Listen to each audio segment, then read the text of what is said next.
ఈరోజు మమ్మీ వాళ్ళ 30th anniversary. డాడీకి అవ్వదు అన్నారు. సో మమ్మీ నేను మార్నింగ్ బస్కి సింహాచలం వెళ్ళాం. ఇప్పుడు మేము ఎర్లీ మార్నింగే వెళ్తాం కాబట్టి చాలా ఖాళీగా ఉంటుంది. అలానే ఫ్రీ దర్శనంకి వెళ్ళాం అనమాట.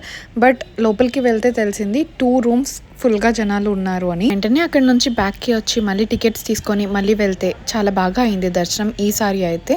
అండ్ ఎప్పుడు నరసింహస్వామి ఫుల్గా గంధంతో ఉంటారు, బట్ ఈసారి అయితే నిజరూప దర్శనం ఇచ్చారు. అండ్ ప్రతి అమావాస్యకి అలానే దర్శనం ఉంటుంది అంట. బట్ ఫస్ట్ టైం కదా అమావాస్య రోజు రావడం, అందుకే ఈసారి మాకు చాలా బాగా అయింది దర్శనం. నన్ను వీడియోస్ అండ్ ఫొటోస్ తీసే వాళ్ళు ఎవరు లేరు, సో నాకు నేనే వీడియోస్ అండ్ ఫొటోస్ తీసుకున్నాను. మేము ఎర్లీగా 6 o'clockకి వెళ్ళాం కాబట్టి మార్నింగ్ అసలు ఫ్రీగా ఉంది, జనాలు కూడా లేరు.